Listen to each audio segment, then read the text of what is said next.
The order did not arrive shouted. That was the first thing about it that turned my stomach. A cruelty screamed across a courtyard you can meet with your own heat. You can answer a raised voice with a level one.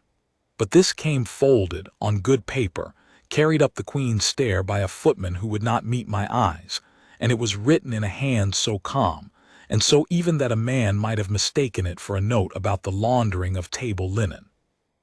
I read it once standing at my post outside the nursery corridor, my rifle grounded, the morning cold still living in the stone under my boots.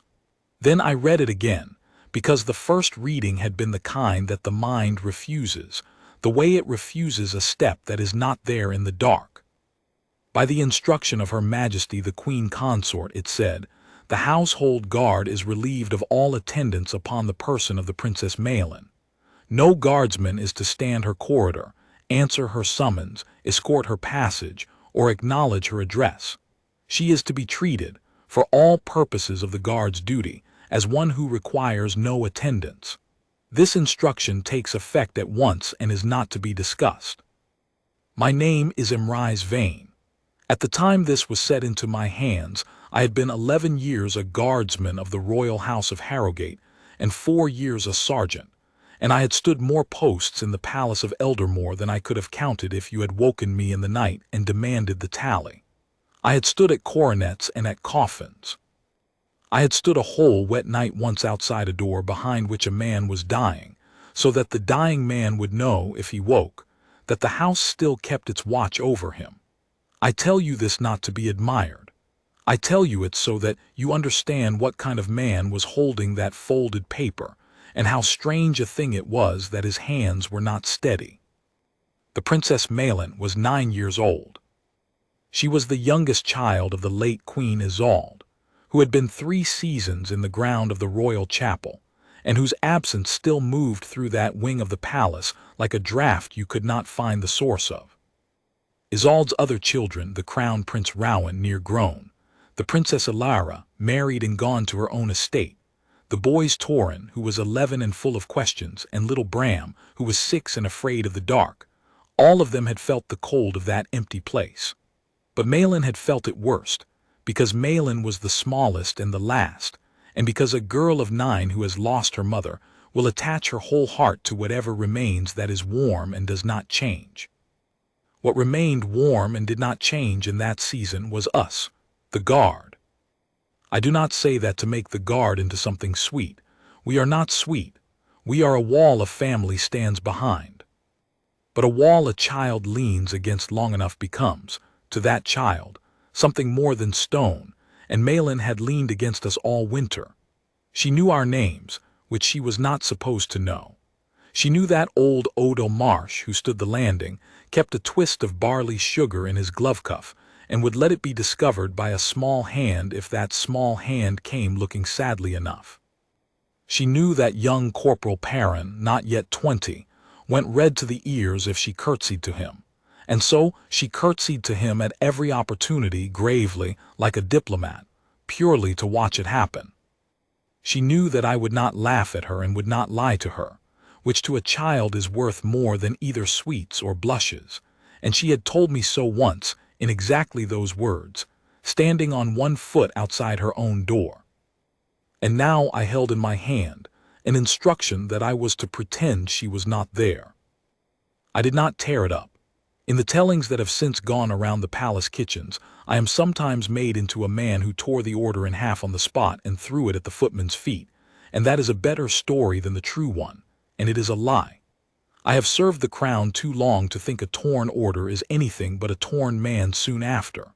I folded it back along its own crease, and I put it inside my tunic against my chest, and I stood my post and I thought. Because there is a thing they teach you in the first year before they ever teach you the drill of the rifle or the angle of the salute. The guard does not serve a person. The guard serves the crown. A king may be foolish. You serve the crown. A prince may be cruel in his cups. You serve the crown. The whole point of us, the old captain instructor used to say, striking the flat of his hand against the table to mark it, is that we are loyal to the thing that outlives the people who wear it. That is why the realm can trust us with its children, and it's sleeping and it's dead. So I stood there, and I asked the only question that mattered. Not asterisk do I obey the Queen Consort. The question was, is this order the crown speaking, or is this order a person using the crown as a stick? And I knew the answer before I had finished asking it, the way you know cold water before your hand is all the way in. The crown does not tell its own guardsmen to unsee a 9-year-old child of the late queen. That is not an instruction of state. That is a hand reaching in to take something, and using the language of state to keep our hands off its wrist. I did not yet know what she meant to take. I want that understood because it matters to everything that came after. When I made my decision, I did not have the shape of Morwenna's whole design in front of me.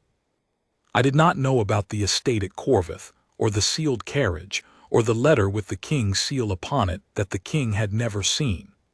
All I had was a folded paper, and a small girl, and 11 years of knowing the difference between the crown and a hand that wears it.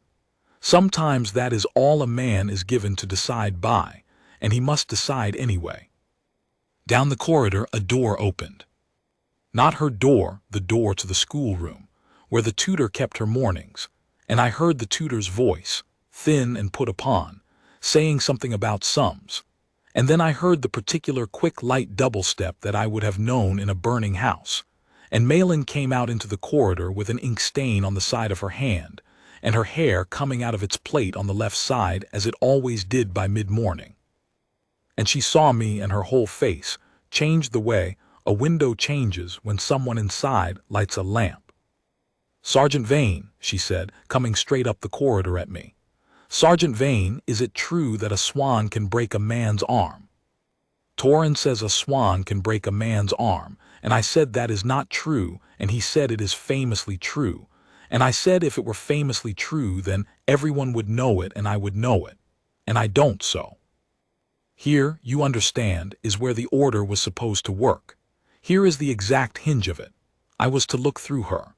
I was to keep my eyes forward over her head and my face like the stone behind me and give her nothing, not a word, not a flicker, until the child in front of me understood, as children always finally and terribly understand, that she had become invisible to the men who had been her wall. I looked down at her, at the ink on her hand and the crooked plate and the perfectly serious face waiting to have the swan question settled once and for all. "It's true a swan can hurt a man," I said. "Not famously, but it's true. They're stronger than they look and they don't like to be crowded, and a person who crowds one may come away sorry. So Torrin is half right, which I'd not tell him if I were you, because he'll take the whole from the half and never give it back." She laughed. The ink-stained hand went up over her mouth, which was a thing she did, and she said, "That's exactly what he does." And then she looked at me a moment longer with those steady eyes that were so much her mother's, and she said, "You're the only one who tells me the true amount. The others say a swan could never, or a swan certainly would. You say the amount that's real." "I try to," I said. "Don't stop," she said, entirely seriously, and then the tutor called her back to the sums and she went, and I stood there with the order folded against my heart like a stone I had swallowed, and I thought, no, I will not stop. That is where it began, not with a torn paper thrown at a footman's feet, with a swan and the true amount, and a promise so small that no one heard me make it but myself. By the time the bell rang for the changing of the watch, I had made up my mind about the shape of the thing, and I went down to find Odell Marsh, because Odell had stood in that house 40 years, and there was no wall of it he did not know the far side of, and because if I was going to do what I meant to do, I could not do it as one man. One man ignoring an order is a mutineer, and is dealt with as a mutineer, quietly, in a week and forgotten. What I meant needed more than one man, and it needed to be built so that it could not be pulled apart by pulling out any single stone. I found him in the guardroom under the west stair, cleaning a lock that did not need cleaning, which was what Odell did when he was troubled. He had already had the order. Every sergeant of the wing had. He did not look up when I came in. He said to the lock, "You've read your paper, then?" I've read it. And what does the sergeant of the Queen's Stair mean to do about his paper? Still to the lock. Odell had a way of asking the largest questions of small objects. I sat down across from him. I mean to obey it, I said, and I watched his hands go still. To the letter, every letter of it, and not one thing more than the letters. Now he looked up. Odell Marsh had a face like a cliff that the sea has been at for a long time, all plains and weather, and very little of what went on behind it ever showed on the front. But something showed then, the beginning of something. Say that again, he said, slower so an old man can catch the trick in it.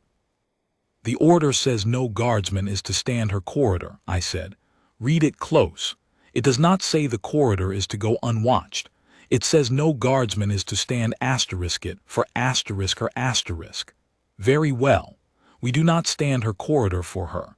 We stand the corridor because the corridor is a corridor of the palace and the palace is ours to keep. She is merely a thing that happens to be inside a place we are keeping anyway. The old man set down his lock. The order says answer no summons of hers, I went on. Very well, we answer no summons.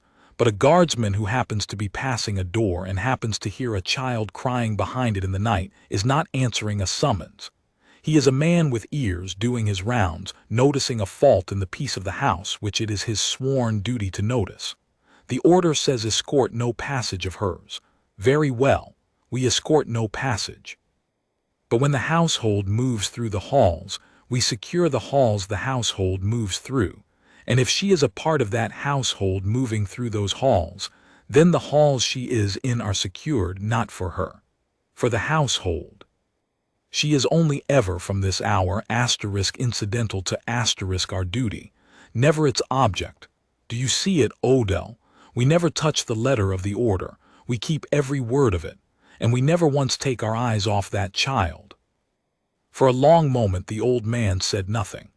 Then he picked the lock back up and turned it over in his big scarred hands, and a slow and terrible grin went over the weathered face, the grin of a man who has been handed, late in a long life, a thing exactly the size and shape of his own heart. It'll not hold, he said softly. You know that. A clerk's game like this, it holds until the day someone up there decides it doesn't, and then it's your neck they hang it from and mine after for the crime of watching a corridor. You know that, Emrys. I know it. And you mean to do it anyway. I mean to do it anyway. He was quiet again. Outside the narrow window the palace bell tolled the half hour, and somewhere above us a 9-year-old girl was fighting with her sums, and did not know that in a stone room under the west stair 2 men had just decided to spend themselves for her. Then you'll want Perrin, Odell said at last, practically, laying the lock down for good. He's young enough to think it's simple, which we'll need because half of doing a hard thing is one man in the room who thinks it's simple. And you'll want the night men, Cade and Watt, for the rounds, because it's the nights you'll be most alone. And you'll want to keep it small, Sergeant. Small and quiet, and every man in it a man who'd take a flogging before he'd take a bribe. Because the moment this is loud, it's dead, and so are we. Small and quiet, I agreed. And one more thing, we keep the book. He frowned. What book? Watch has always kept a book, I said. The record of the post who stood, what hours, what passed. We've grown lax with it. Half the wing hasn't signed the book in months. From tonight, every man of us signs it to the minute, every round, every quiet hour, every nothing to report. Especially the nothings. I want it written down, in a hand no one can argue with, that on such a night at such an hour the corridor of the west wing was watched and the peace of it kept and nothing came to harm within it. I want a record that we never left. Not 1 hour, not one. Odell looked at me a long time. You're thinking further than the order, he said slowly. You're thinking past it. You've an idea what she's after, the Queen Consort, with all this unseeing of a child. I've no idea what she's after, I said honestly. But a woman does not order the world to stop looking at a thing unless she means to do something to that thing she'd rather the world not see. I don't know what it is, but whatever it is, when it comes, I want it to run straight into a wall of written truth. I want there to be a book, kept every night by honest men, that says we were there. Because the one thing a scheme against a child cannot survive, Odell, is a true record that the child was never for one moment alone. The old man stood. He was slow getting up, in the way that men who have knelt on stone for 40 years are slow. And when he was up, he settled his tunic and squared his shoulders and became, in front of me, entirely the guardsman he had been at 20. Then we keep the book, he said. God help the both of us, we keep the book. We began that same night, and I will tell you that the first days of it were the hardest, because in the first days nothing happens, and it is the doing of a hard thing when nothing is happening that tests a man more than any charge or crisis. It is easy to be brave for a minute. It is difficult to be quietly, patiently, unrewarded lie disobedient for a fortnight, when the only witness to your courage is a logbook and your own conscience, and when at any hour of any of those days, a wrong word to the wrong ear could end you. Here is how it looked from the outside to anyone who did not know the trick of it. It looked like perfect obedience. When Maelin came down the Queen's stair in the morning, no guardsmen stood at attention for her, as they had all her life. The men stood at ease, eyes forward, exactly as the order required, as though a piece of the furniture were passing. When she said good morning, and she said it the first 3 mornings in a smaller and smaller voice, no man answered. That was the letter of the order, and we kept the letter of the order, and it was the cruelest thing I have ever made myself do, to stand like stone while a 9-year-old said good morning to me twice, and then a 3rd time, and then stopped saying it, and looked at the floor, and went by. But watch what we did that the order did not forbid. The corridor she walked was, from that first night, the best-watched corridor in the palace of Eldermore. Not for her, never for her, for the peace of the West Wing, which is a duty older than any consort's order.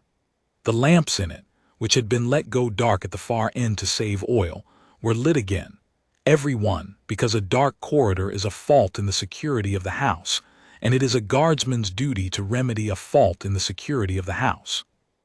It happened that the lit corridor was the one a small girl had to walk to her lonely bed, and that she need no longer walk any part of it in the dark, but that was incidental. We were securing a corridor. That it warmed a frightened child was a thing the order had not thought to prohibit. When she cried at night, and she did cry those first weeks, a thin sound behind a heavy door that a man had to stop his own breath to hear. No guardsman answered her summons because she sent no summons. She was 9 and grieving and too proud to ring for anyone who had stopped answering. But the man on the night round would find on that particular passage of his round a fault in the peace of the house, a child weeping. And it is the sworn duty of the watch to attend to a fault in the peace of the house, so he would stop. He would not go in. Going in would be attendance upon her person, which the order forbade. He would stand outside the door on the public side of it, and he would do the thing the order had not imagined a man could do through 2 inches of oak. He would talk, not to her, never to her that was answering her, and answering her was forbidden. He would talk to the corridor, to himself, to the night. Old Odell was the finest at it. I stood once at the turn of the stair and listened to him do it, and I am not ashamed to tell you it undid me. He stood outside her door with his back to the wall and his eyes forward in perfect compliance, breaking not one word of the order. And he said, to nobody, in the low, even voice of a man merely thinking aloud on a long shift, "Cold night, but a safe one. Every door on this floor is bolted and every window's sound, and there's 4 of us awake in this house that I know by name, and not one thing is going to come up these stairs tonight that we don't turn back at the bottom of them. 40 years I've kept this wing. 40 years, and I've not lost a soul out of it yet, not a one, and I don't mean to spoil the record now. So the house can sleep. Whoever's in it can sleep. It's watched. It's watched right through till morning." And behind the door the thin crying would slow, and catch, and ease, because a grieving child does not need to be spoken to. She needs to know she is not alone in the dark, and there is no order in the world that can stop an honest man from keeping watch out loud. We wrote it all in the book. Night round, third hour. Fault noted in the peace of the West Corridor. Attended. Peace restored. Nothing further to report. Odell signed it in his square old hand, and Cade under him, and Watt under Cade, and it looked in the book like the driest and most ordinary record of a watch that was ever kept. Only the men who kept it knew that every one of those dry lines was a small girl learning, night by night, that she had not after all become invisible, that the wall was still there, that when the whole warm world had been ordered to turn its face from her, the coldest and most disciplined part of it had quietly, stubbornly refused. She worked it out, of course. Children are not fooled by adults for long. They are only patient with us while we fool ourselves. Within a week she had understood the shape of what we were doing better than half the men doing it, and she began, being her mother's daughter, to help us do it. She stopped saying good morning to us, and instead learned to say good morning to the air a foot to the side of us brightly, as though remarking on the weather, what a fine cold morning it is, and how well the corridor is kept, and how safe a person feels in it, so that a man could hear every word and answer not one, and still, by the smallest softening at the corner of an eye, let her know it had landed. She learned to drop things. A girl who drops her glove outside a guardroom and does not ask for it back, and finds it the next morning on the sill dried and brushed, has not been attended upon by any guardsman. A glove has merely been restored to good order, as is proper. She learned, God help her, at 9 years old, the whole grammar of a love that has been forbidden to speak, and she spoke it fluently, and it was the saddest and the finest thing I ever watched a child learn. And Perrin, young Perrin, who Odell had rightly said we needed because he thought it was simple, Perrin nearly ruined us in the second week, and I have never loved him more than in the moment he nearly did. It was in the lower gallery, before a good many people. The household was crossing to the chapel for the rite that fell that month, on the anniversary of some small saint the late Queen Isolde had favored, a thing Isolde had always kept, and that the house still kept out of habit, though the woman who had made it warm was gone. Maelin walked at the tail of the procession, alone, in the place where a mother would have held her hand, and on the marble stair her foot went from under her.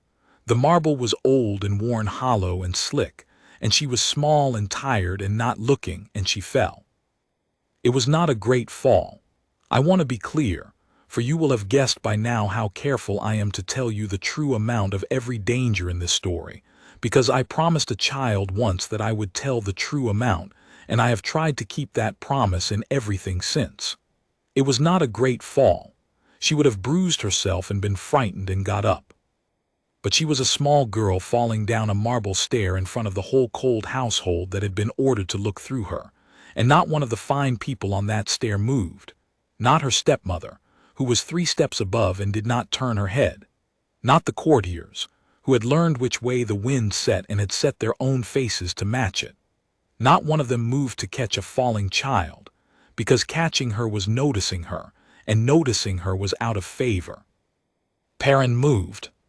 He was 6 feet off, at his post at the stair-foot, rigid and correct, and he crossed those 6 feet before the thought had finished forming in any of us, and he caught her clean, one white glove under her arm and one at her back, and set her on her feet, and for one heartbeat the boy stood there in front of the entire household with a rescued princess in his hands and the order broken in 1,000 pieces on the marble around him. I saw the Queen Consort turn. I want to tell you about Morwenna turning, because it is the first time in this account that you have seen her do anything but write on good paper, and it is worth the seeing. She was a handsome woman, the Queen Consort, in the hard, clean way of a blade that is handsome, nothing wasted, nothing soft, everything to a point.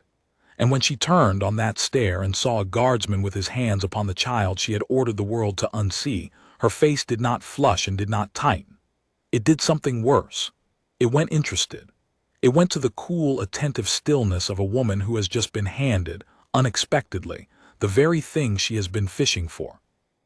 "Guardsman," she said, pleasantly, into the frozen silence of the stair. You have your instructions regarding the child, have you not? And here is the hinge of the whole account, the moment on which, though none of us knew it, everything after would turn. Because if Perrin answered, if the boy said one honest hot word, she was falling, madam, asterisk or worse, I'll not stand and watch a child crack her head for your order. Then he was a guardsman who had confessed, in front of witnesses, to knowingly defying a lawful instruction of the Queen Consort, and she would have had him, and through him the thread of us, and she could have pulled that thread until the whole quiet conspiracy of decent men unraveled in her hands. She wanted him to be brave and hot and honest. That is what she had turned for. She was fishing for a confession, and she had dressed the hook as a fall. I stepped off my post. I was not supposed to.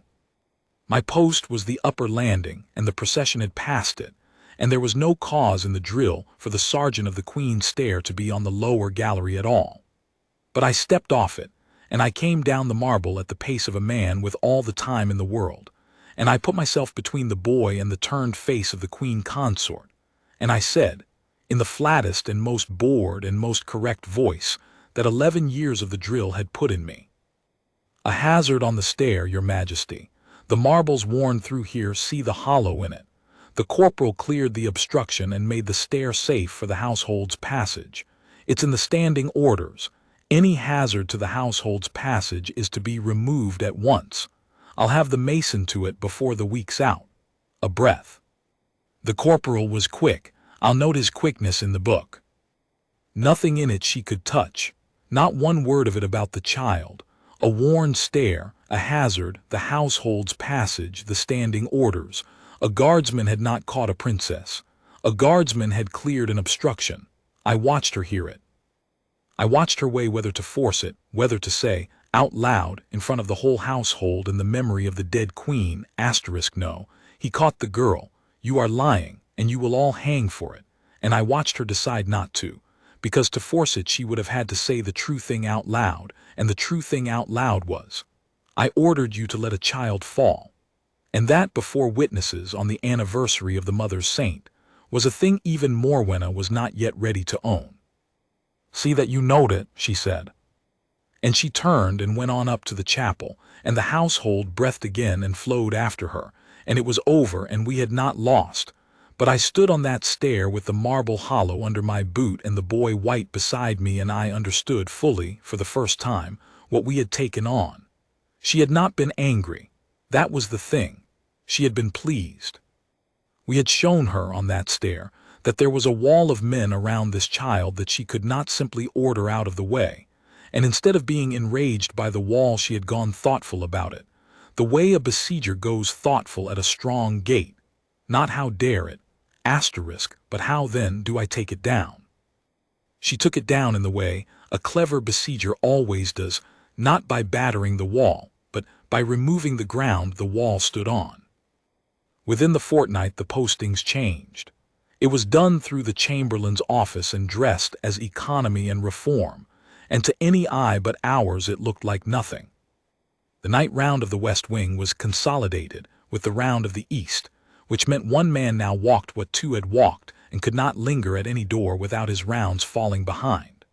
Odell Marsh, who had kept that wing 40 years, was rewarded for his long service with a posting to the gatehouse, a fine easy honor for an old man's last years, everyone said, and one that took him 300 yards and 4 locked doors from the corridor where a girl learned to say good morning to the air.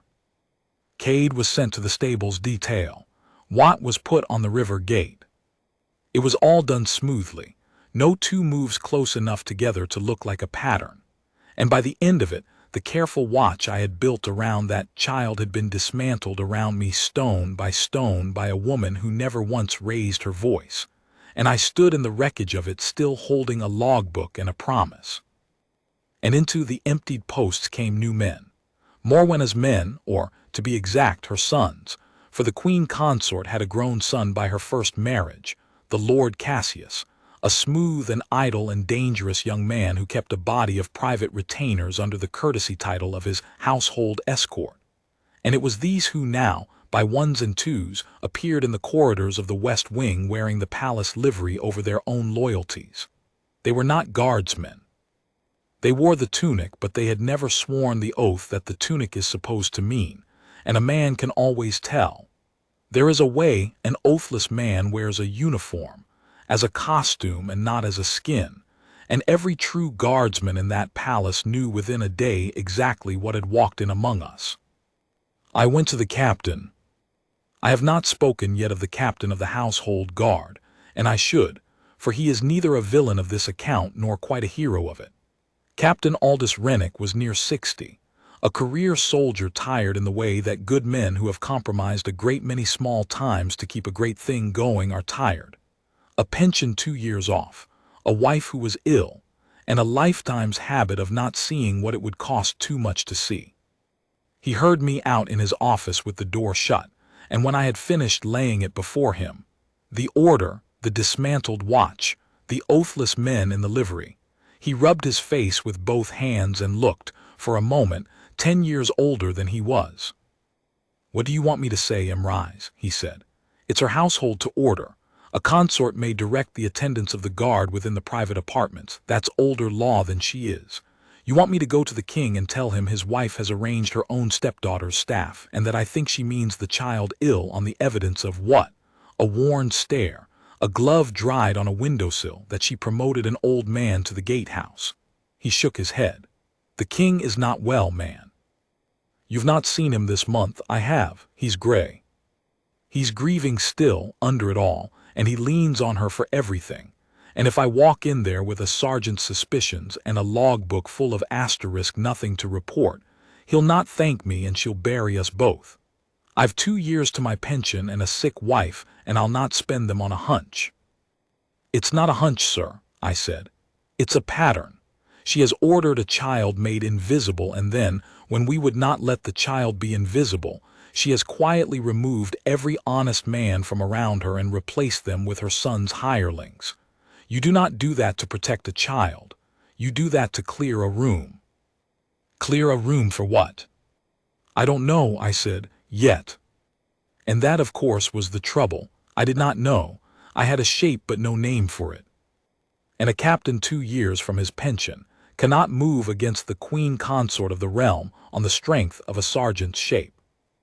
But Rennick was not a bad man, and I will give him this, that at the door, as I was leaving, he said, without looking up from his desk, in the low, careful voice of a man saying a thing he will deny having said, "The gatehouse posting for Marsh. It was cut for 2 men, and they've only sent the one. I've the discretion to name the second."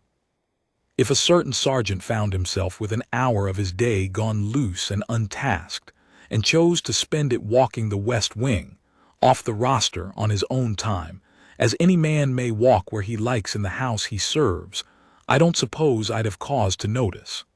He turned a paper over. "Good day, Sergeant." So I kept the watch on my own hours. I rose an hour before my shift and walked the wing. I gave up my sleep after it and walked the wing.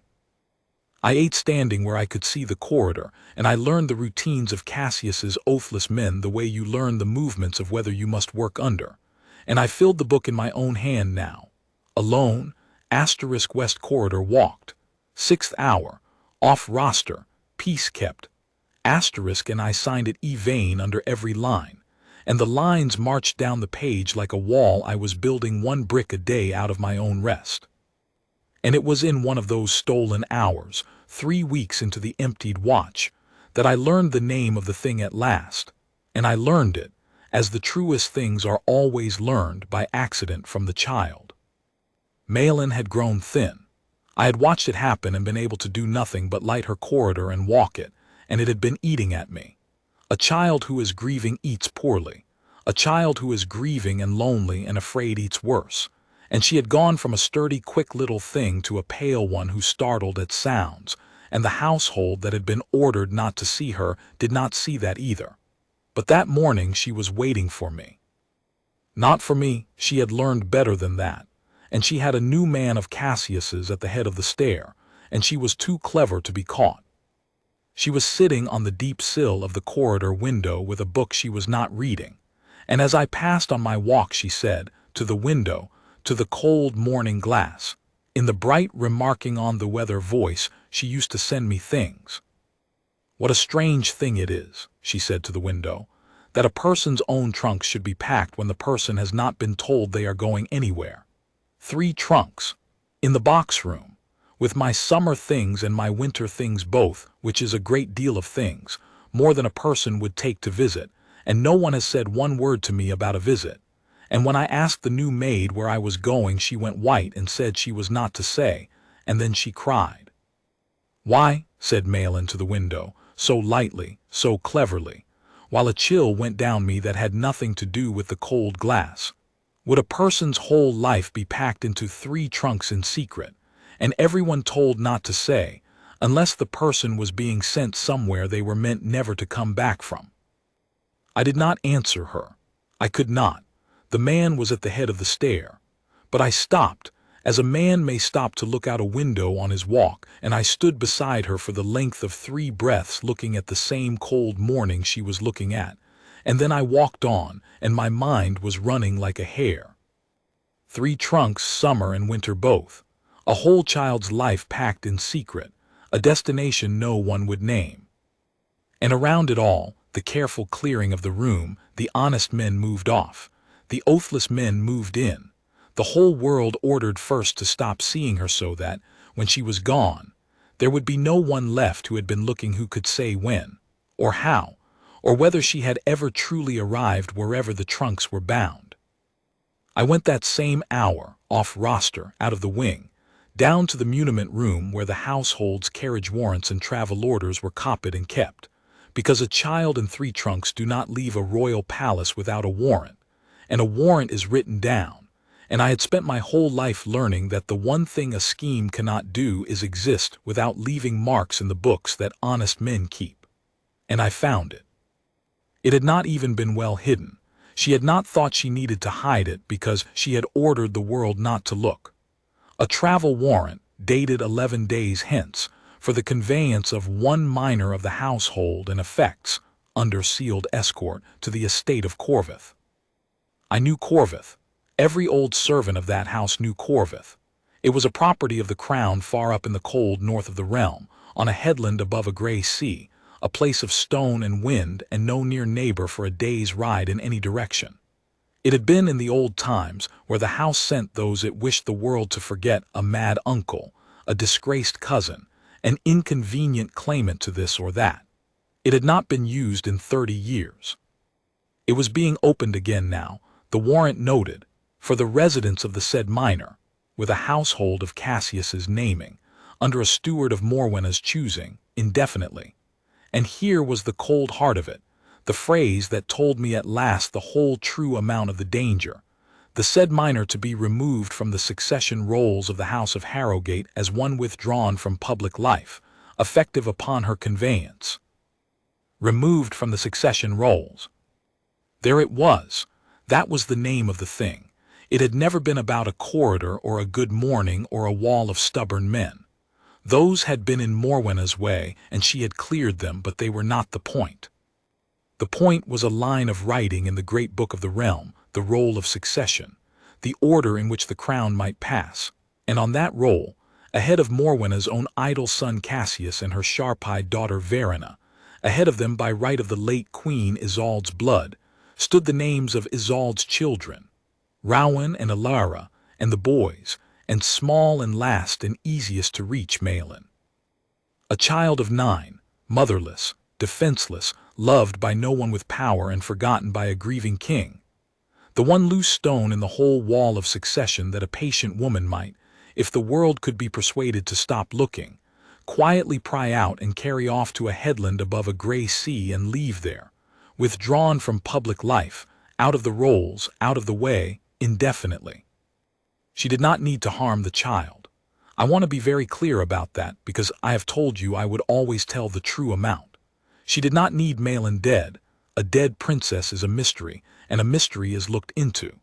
She needed Maelin gone asterisk, lawfully, quietly, on a warrant, to a real place, alive and well and simply no longer counted, a name struck from a roll while everyone had been so carefully arranged to be looking the other way. The order to ignore the child had not been cruelty for its own sake. It had been the first and most necessary tool of the whole design. You cannot make a person vanish from the world's memory until you have first made the world stop seeing her. Morwenna had understood that perfectly. She had begun her theft of a child's future by ordering us to close our eyes. And we had refused. That was the thing I stood there in the muniment room and understood, with the warrant shaking in my hand and 11 days on the clock. We had refused to close our eyes, and we had kept the book, and somewhere in that lay the only hope the child had, because a scheme that depends on no one having watched cannot survive the discovery that someone watched the whole time. But I had 11 days and an emptied watch, and a captain who would not move, and a king who would not see, and against me, a woman who had planned this in silence for a year and dressed every step of it in law. 11 days to turn a logbook full of asterisk, nothing to report into the thing that saved a child's life. I put the warrant back exactly as I had found it. That was the hardest single act of the whole affair, to lay the proof back down and walk out and leave it, because a warrant that goes missing tells the enemy she is seen.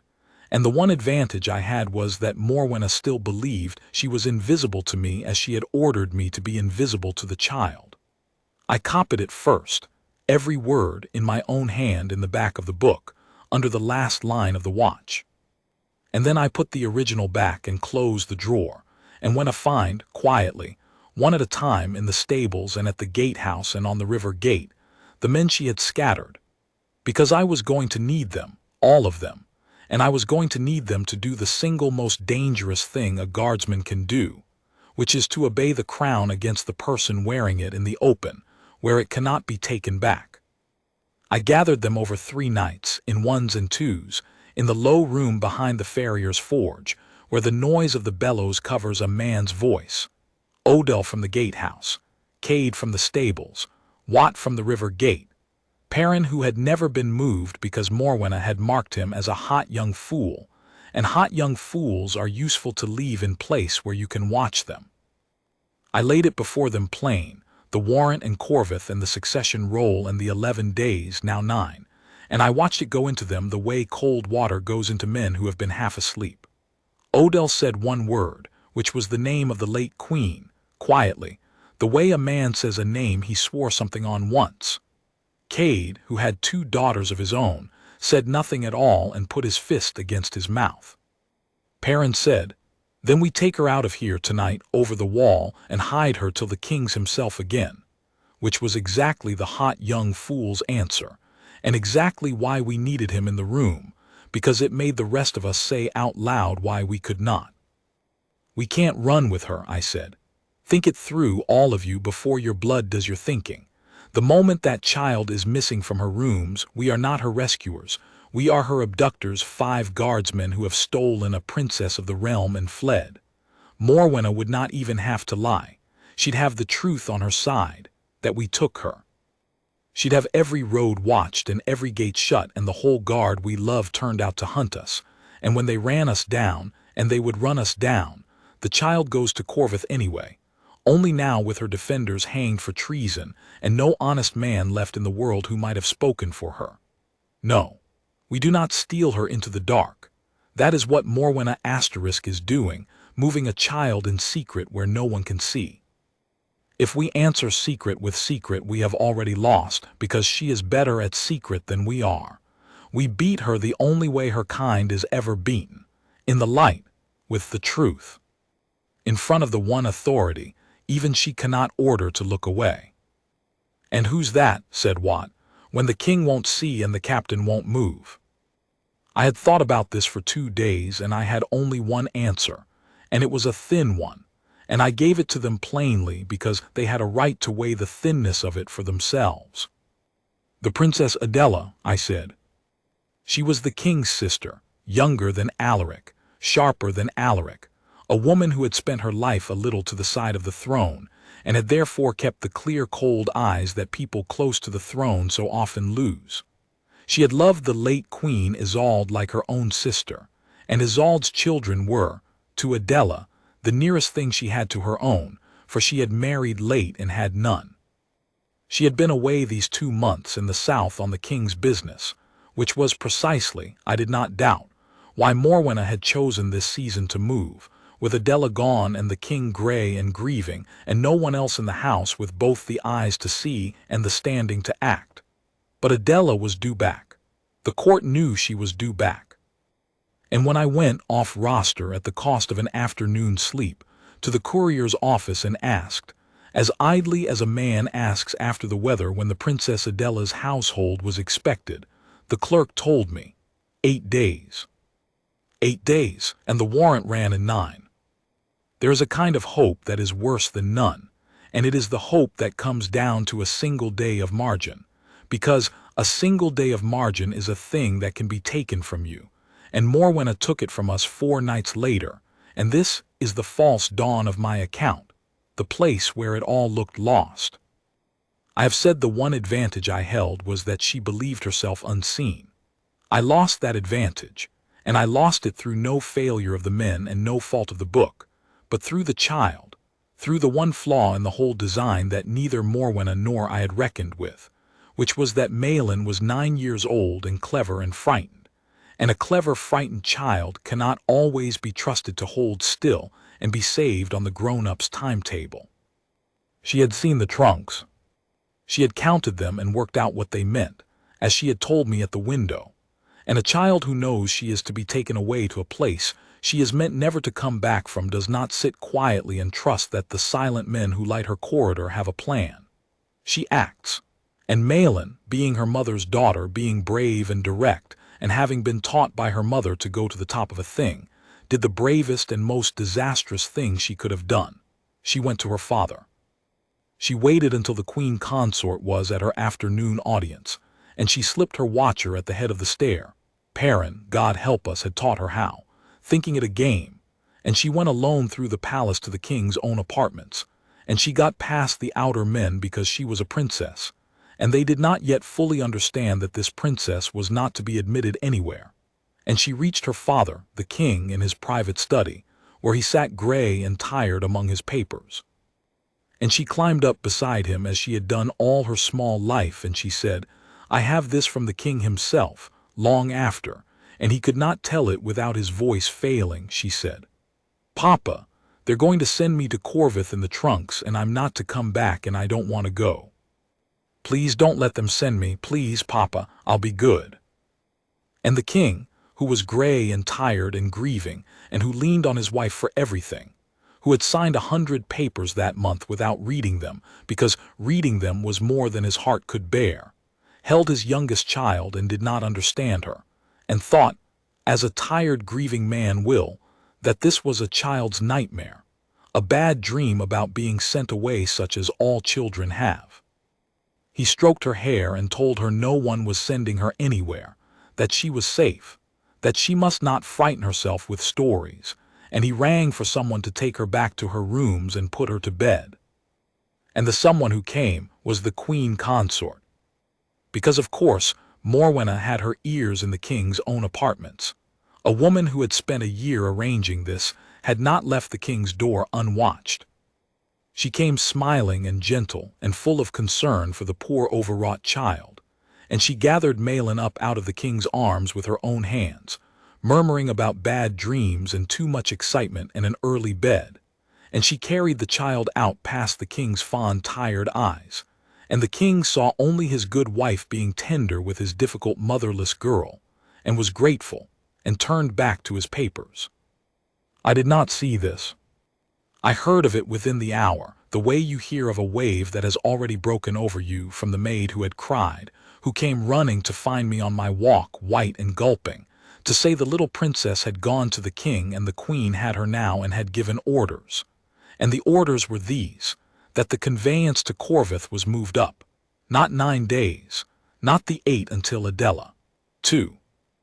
The warrant was to be redated, and the trunks were to go, under Cassius's sealed escort, in 2 days' time, at first light, before the Princess Adela's household could return, before the child could find any other ear, before the careful patient scheme could be endangered by a 9-year-old's inconvenient courage.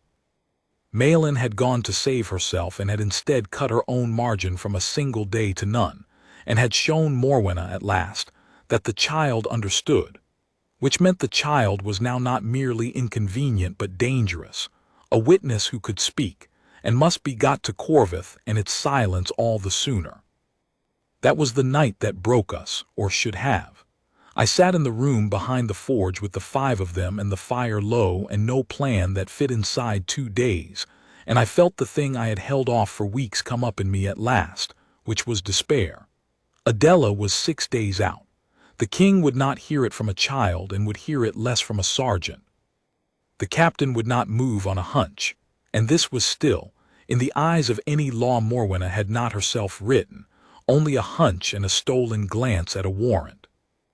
In 2 days, a sealed carriage would carry a princess north to a cold house on a gray headland, and strike her name from the roll of the realm, and everything we had done, the lit lamps, the watch out loud, the book kept honest through 100 nights, would prove a slow and loving and useless gesture, a wall built patiently around a child by men who could light her way to the carriage but could not stop it carrying her off. "Then we go back to my plan," said Perrin, low and hard, not a fool now, a frightened young man watching a child be taken. "We take her over the wall tonight. I'll hang for it and be glad. Better a hanged man who tried than a whole man who watched." And I nearly said yes. I will not pretend to you that I did not, in that low room with the fire dying, come within a breath of saying yes. But Odo Marsh, who had kept that wing 40 years and had not lost a soul out of it and did not mean to spoil the record now, put his old scarred hand flat on the table, the way the captain instructor used to do to mark a thing, and he said, "No, the boy's wrong and the sergeant knows he's wrong and grief is making the both of you stupid. We don't run. Emrys was right the first time and he's right now. We beat her in the light or we don't beat her at all." He looked at me, the old cliff of a face, the weather on it. "You said it yourself in this very trade, weeks gone. A scheme against a child can't survive a true record that the child was never for one moment alone. Well, you've got your record. You've got a book that says, in the hand of 6 honest men, that this child has been watched and kept and never left every night, through the whole of the time this woman swears she's been arranging the child's own good. That book is the wall, Emrys, not the lamps, not the good mornings to the window, the book. So the only question left worth the asking is this one, and I'll thank you to answer it like a sergeant and not like a heartbroken man. In 2 days, in front of whom do we open the book?" And in the silence after the old man's question, I found that I knew. Because there was one moment left in the 2 days we had, where the whole household and the king himself would be gathered in one place, in the open, before witnesses, under the eyes of the realm, one fixed point that even Morwenna could not cancel or move, because it was older than she was and it belonged to the dead. The memorial. The great memorial rite for the late Queen Isolde fell in 2 days' time, the year's mind, the solemn gathering of the whole court in the chapel to honor the dead queen, and it fell, by the cruel arithmetic of Morwenna's own haste, on the very morning the carriage was to leave. She had meant the trunks to go at first light and the court to gather at mid-morning, the child already on the north road before the candles were lit for her mother. But that meant the king would be there, the court would be there, and the roll of the House of Harrogate, the great succession roll itself, on which a name was to be struck, was kept, by ancient custom, in the chapel, and was brought out and laid open upon the altar at the year's mind of a queen, so that the living might see the line of the dead continued. At the memorial, I said. We opened the book at the memorial, in front of the king and the court and her own face over the open roll, in the house of God and the dead queen both. That's where we make her look. But between us and the memorial stood the first light, and the carriage, and I had one more thing to find before dawn, the law that would hold the gate. For I had understood, sitting in that dying firelight, that it would not be enough to carry a book into a chapel and cry out over a coffin. Grief and outrage are not proof, and a woman who has spent a year arming herself in law is not undone by a sergeant's tears. I needed a law of my own. I needed the one lawful cause that would let 5 guardsmen stand across a gate at dawn and stop the Queen Consort's own sealed carriage without becoming, in the doing of it, mutineers and abductors. And I spent the whole of that last night finding it, in the old ordinances of the household guard, in the muniment room by a shielded candle, page after brittle page, until an hour before dawn I found it, and I read it 3 times, and I knew we had her. It was old law, older than the throne's present shape, from the hard centuries when a princess of the blood was a piece on a board that ambitious houses schemed to seize and marry and cage. And it said, in the stiff old words, "No prince or princess of the blood royal shall be conveyed forth from the king's house save under the escort of the sworn guard of the household, and upon a warrant sealed by the king's own hand and read aloud at the threshold in the hearing of the guard, that no child of the crown be carried off in secret by any hand however high." It had been written 400 years before, against exactly this, against a great person using a warrant to spirit a royal child away in the dark. It had never been repealed, because laws that are never used are never bothered to be repealed. And it meant that Cassius's oathless men in their costume livery could not lawfully take Maelin 1 foot past the palace gate, that the escort must be the sworn guard, which was us, and that the warrant must be read aloud at the gate, and its seal shown, the king's own seal, the true one from his own hand. And I did not believe, I did not for one moment believe, that the warrant bore the king's own true seal from his own hand, because the king did not know. He had held his frightened daughter that very week and told her no one was sending her anywhere and believed it. A man does not comfort his child with a lie he is himself signing. Whatever seal was on that warrant, Morwenna had put it there, with the king's signet taken while he grieved, or with her own consort's seal dressed up to pass. And the one thing she could not survive was that warrant being carried in the open to the king himself, and laid before his eyes, and read aloud in his hearing, at his dead wife's memorial, with the whole court watching him understand it. So that was the plan, and it was thin as a blade and just as much use only if held exactly right, and at first light we went to the gate. They came at dawn, as the warrant said, the sealed carriage, and 8 of Cassius's men mounted around it, and Cassius himself at their head, smooth and bored and certain, and behind the carriage window, a small pale face I made myself not look at, because if I looked at her I would not be able to do the cold and lawful thing, and only the cold and lawful thing could save her. The great west gate was shut, and across it in the gray light stood 5 men of the household guard in full dress, immaculate, motionless, rifles grounded, Odell and Cade and Watt and Perrin, and myself before them, and we did not open the gate.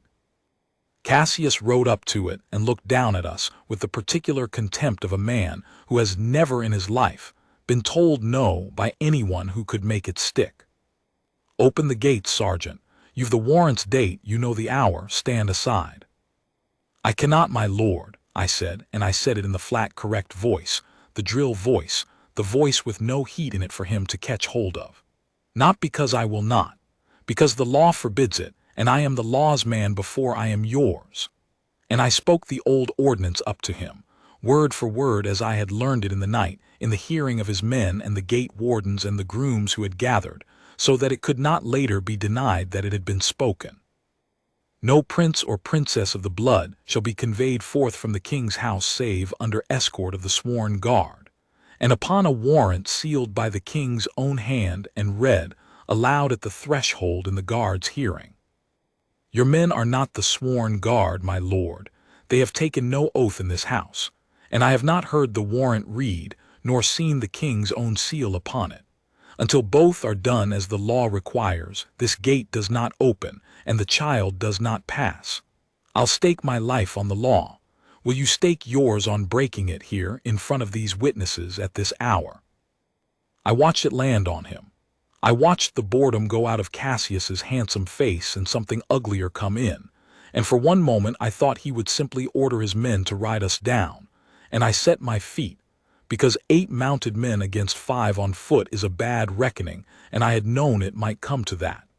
But Cassius was his mother's son, and his mother had taught him not to do the ugly thing where it can be seen. There were too many eyes at that gate now, the grooms, the wardens, a knot of early servants drawn by the standing carriage. To force the gate was to do murder on the guard in the open, before the whole waking palace, on the morning of the dead queen's memorial. Even he would not.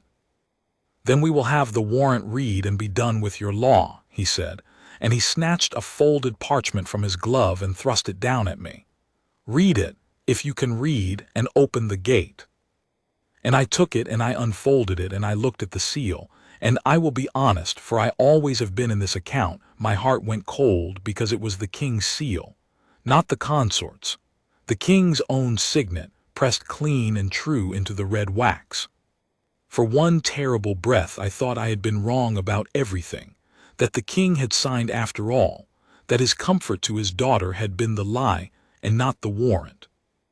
And then I looked closer, because a guardsman's whole life is looking closer, and I saw the thing that saved her, and it was so small that only a man who had spent 11 years learning the mark's honest documents leave could have seen it.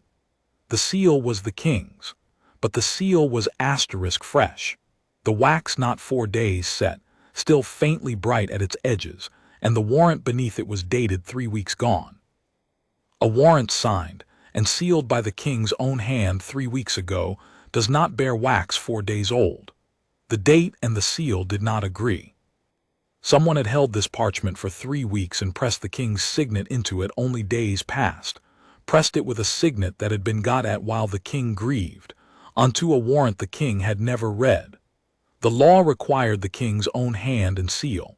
This was the king's seal by a hand that was not the king's, and the wax itself, the mute honest wax, said so. I did not say this to Cassius. I would say it once, in the one place it would matter, and not a moment before. I folded the warrant back along its crease. I have folded a great many cruel papers along their creases in this account, and this was the last of them, and I looked up at Lord Cassius and I said, "The warrant must be read aloud in the king's own hearing, my lord."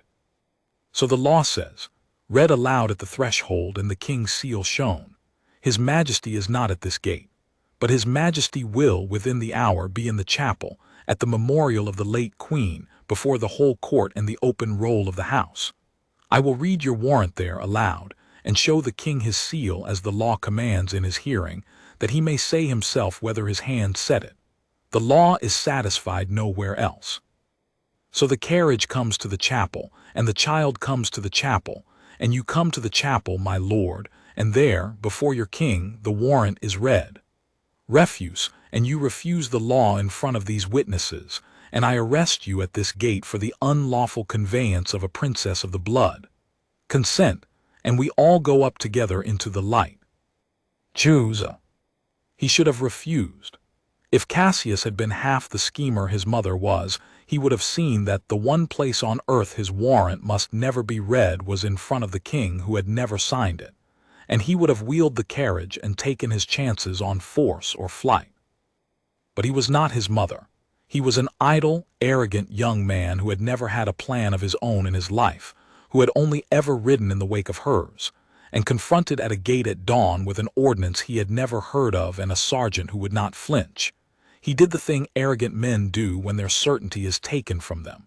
He reached for a higher certainty. He would take it to his mother. He would let the Queen Consort deal with this insolent sergeant. And so, sneering, sure that Morwenna would crush us the moment we came before her, he turned the whole procession, carriage, escort, child, warrant, and all, and let us march it up in the growing light, through the waking palace, to the chapel, and into the memorial of the dead queen, where the king sat gray among his court, and the great roll of the house lay open upon the altar, and the Queen Consort stood in her mourning finery beside her husband, waiting to strike a child's name from the line of the realm. We came in during the reading of the honors of the dead. I will remember the sound of it all my life. The reader's slow voice naming the titles and virtues of the late queen isoled into the incense and the candlelight, and then the great chapel doors opening at the back, and the whole court turning, and the sergeant of the queen's stair walking up the long aisle in full dress with 4 guardsmen behind him and a folded warrant in his white-gloved hand, and behind them, small between 2 men who would not touch her, the living daughter of the dead queen, they had all gathered to mourn. The king rose from his seat. He did not understand yet, but a king knows when the shape of a thing has broken, and he rose. And the Queen Consort beside him went very, very still, the still of the blade, the still of the woman who has understood before anyone else in the room exactly what has just walked through the door. "Your Majesty," I said, into the ringing silence of that chapel, and my voice did not shake, and I have thanked God since for that one mercy, that my voice did not shake. "I am Sergeant Emrys Vane of your household guard.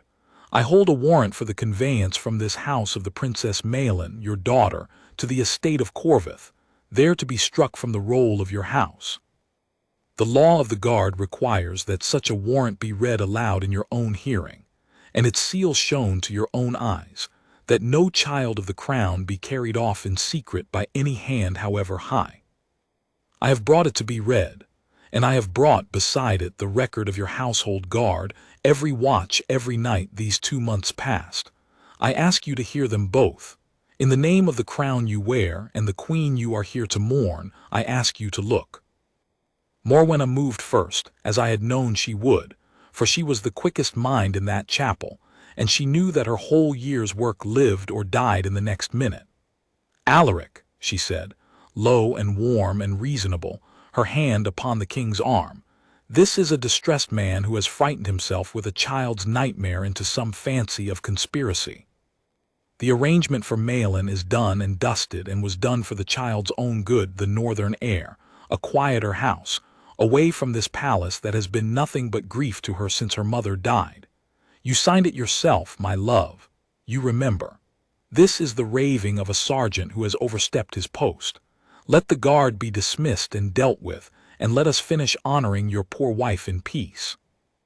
It was beautifully done. Every word of it was a door closing. And I watched the king waver, I watched him want, with his whole gray grieving heart, for it to be true, for the trouble to be only a sergeant's madness, for his good wife to be right and his kingdom to be quiet. "I signed no such thing," the king said slowly, "that I recall, but I have signed so much this year that I hardly—" "Then let your own eyes end it, Majesty," I said, and I stepped up to the altar beside the open roll and the tall candles, and I unfolded the warrant and held it high so the light fell full upon the red seal. "The law says the seal is to be shown to your eyes. Here it is. It is your seal, sire, your own signet, no other. On that the Queen Consort is quite right." A murmur went through the court, and I saw Morwenna's chin lift a fraction in something that was nearly triumph, and I let it lift, and then I said the thing I had carried up the aisle. "But look at the wax, your Majesty. The warrant is dated 3 weeks gone. The wax was pressed not 4 days since. See how it still holds its brightness at the rim, where old wax goes dull and gray. A paper signed and sealed by your own hand 3 weeks past cannot bear a seal 4 days old. This warrant was written, and then it waited, and then, only days ago, while you grieved, someone took your signet and pressed your seal upon a thing you had never read. The hand that dated it is not the hand that sealed it. And the law, sire, your own guard's law, requires the king's own hand and seal together both. This warrant fails the law, because your hand never touched it." The king took the parchment from me. His fingers were not steady. He held it to the candlelight, and he looked at the fresh, bright rim of the wax and the 3 weeks dead date above it. And I saw the moment the truth reached him. Not a loud moment, a terribly quiet one. The moment a man realizes that the steadiness he has been leaning on all through his grief has been a hand in his pocket the whole time. "And the record," I said gently now, for the cruelty was all done and only the truth was left. "The Queen Consort says this was arranged for the child's own good, because this palace has been nothing but neglect and grief to her. Here is the guard's book, Majesty, 2 months of it. Read any night you choose. You will find that the child the court was ordered to treat as one who required no attendance was watched every hour of every one of those nights by the men of your guard, that her corridor was never dark, that her weeping in the night was never once unheard, that she was never, not for a single hour, left alone. We were ordered to ignore her, sire, by an instruction under the Queen Consort's own seal, which I also hold, and will lay beside the warrant in the same hand on the same errand. We did not obey it. We could not. A guardsman serves the crown, and a 9-year-old child of the late queen is the crown's to protect, not the crown's to make invisible. So we kept the letter of the order and the whole of our oath, and we wrote down every hour, so that on this morning there would exist one true record in the world that this child was loved and guarded the entire time she was being made ready to be carried off where no one would ever see her again. That is what the ignoring was for, Majesty. Not her good, her erasure. You cannot make a person vanish until you have first made the world stop looking at her. We would not stop looking. The chapel was so silent I could hear the candle flames. The king laid the warrant down upon the open roll, upon the very line where a small name was to have been struck out, and he turned at last and looked at his wife. And Morwenna, who had one card left, played it, because her kind always plays the last card even when the game is plainly gone. You would take the word of a common sergeant, she said, and the warmth was gone from her voice now, and the blade was all that was left, over your own wife. A sergeant and a scared child and a book of scribbles any man could forge. I have given this house a year of steadiness, Alaric. I have. You have my signet, the king said. His voice had changed. It was not gray anymore. Which never leaves my study and which I have not missed because I have not had the heart to do the work that requires it, and you knew that and you counted on it. Adela wrote to me a fortnight past. He said it quietly, and I saw Morwenna go white, truly white, at the name. My sister. She wrote that she did not trust the ordering of my daughter's household and that I was to look to it the day she returned, which is in 6 days. And I put the letter aside because I could not bear, that day, to think there was one more grief in my house I had failed to see. She saw what I would not. This man saw what I would not. He looked at me, the king, and his tired eyes were wet. A whole household ordered to unsee my child, and only the guard at the door refused. God forgive me. The statues at the door had more sight than the father at the hearth. He did not rage at Morwenna. I have thought about that often. A lesser man, caught so, humiliated so, would have raged, and the rage would have been half about his own shame. King Alaric did not rage. He simply stopped leaning. He took his hand from where it had rested, all this while on the arm of the throne beside his, and he stood on his own, an old grieving man who had just chosen, terribly and finally, to see. And he said, in the flat, weary voice of a king doing at last the thing he should have done long since, Sergeant Vane, you spoke of an arrest at the gate and stayed your hand to bring the matter into the light. Bring it fully into the light. The Lord Cassius, for the unlawful conveyance of a princess of the blood and the forging of the king's seal, is under arrest. The Queen Consort, and here his voice did fail once and he mastered it, is confined to her apartments under the guard's watch, to answer before me and my sister, and the council for the ordering of this crime against my daughter. Take them. And someone, the king's composure broke at the last, all at once, into a single human word that was worth more than all the sentences of state. Someone bring me my girl. I did not have to. She was already coming. She had slipped between the 2 guardsmen who would not touch her, and she was running up the long aisle of the chapel between the rows of the astonished court, past her arrested stepbrother and her ruined stepmother, and she did not run to any of the fine and powerful people who had spent 2 months learning not to see her. She ran first to me, to the sergeant of the Queen's Stair, standing by the altar with a folded warrant and a logbook, and she caught 2 fistfuls of my dress tunic and pressed her face against the brass buttons of it and said, muffled and fierce, the thing that has kept me warm through every cold post I have stood in all the years since. You told the true amount. You always tell the true amount.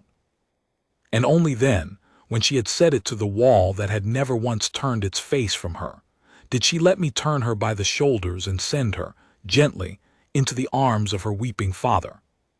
The rest is quickly told, as the tales of these things always are, once the truth has been let into the room. The Princess Adela came home 4 days later to a changed palace, and it was she, sharp and cold-eyed and merciless in a way her gentler brother could not be, who chaired the council that took Morwenna's coronet from her. There was no scaffold in it. I will tell the true amount here as everywhere. The realm does not put its consorts to death for the crimes of ambition, and the king had loved her once and could not bear it. She was stripped of her rank and her seals and her place in the roll. She and her son and her sharp-eyed daughter both struck from the line she had schemed to climb, and she was sent. And there is a justice in this that I have never tired of. She was sent to the cold house at Corveth, on the grey headland in the sealed carriage, to reside there withdrawn from public life, indefinitely, in the very silence she had built for a child. The trunks that went north were her own. Captain Rennick got his pension, and his wife recovered, and he never spoke of the hour he found a second man's posting for me and told me to go walk a corridor on my own time. But the winter after, when he retired, he came to find me at my post and put his hand on my shoulder, an old, tired, decent man, and said only, "You made me a better guard than I made myself, Sergeant," and went, and I have counted that among the honors of my life. Odell Marsh came back to the West Wing. He would take no other posting.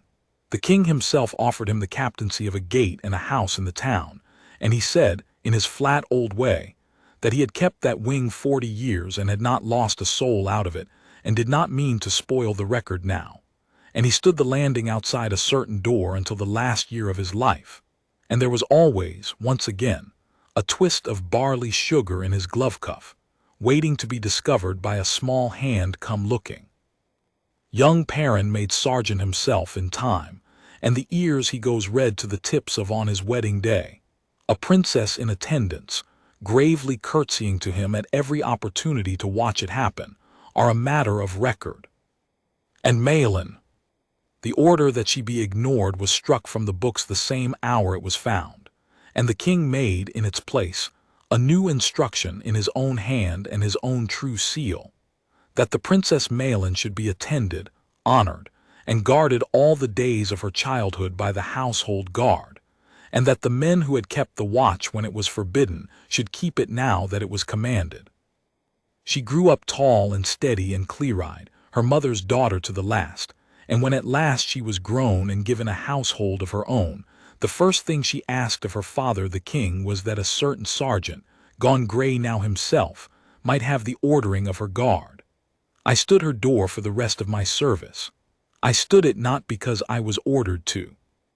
I had already learned in the hardest school there is, that there are watches a man keeps whether he is ordered to or not, and that the deepest loyalty a guardsman can offer the crown is not to obey every hand that wears it, but to keep faith with the small, true, defenseless thing the crown exists to protect, even when the whole world has been told to look away.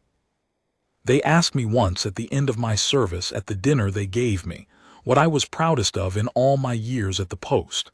They expected, I think, a battle or a state occasion, or the day I stood before the king in the chapel with the warrant in my hand. I told them the truth, which by then was a habit I could not have broken if I had tried. I said I was proudest of a great many quiet nights that never made a story of a corridor kept lit, and a watch kept out loud through 2 inches of oak, and a book full of asterisk nothing to report that turned out in the end to be the most important thing any of us ever wrote. Because a child had been told she was invisible, and a handful of disciplined men had refused, night after unrewarded night, to let it be true. And in the refusing, we had learned the thing I would leave to any young guardsman who ever asked me for one piece of wisdom to carry to his own post. An order can tell a man where to stand. It can never tell him what to see. And a guard who will not close his eyes is the last wall a defenseless child has, and, some days, the only one.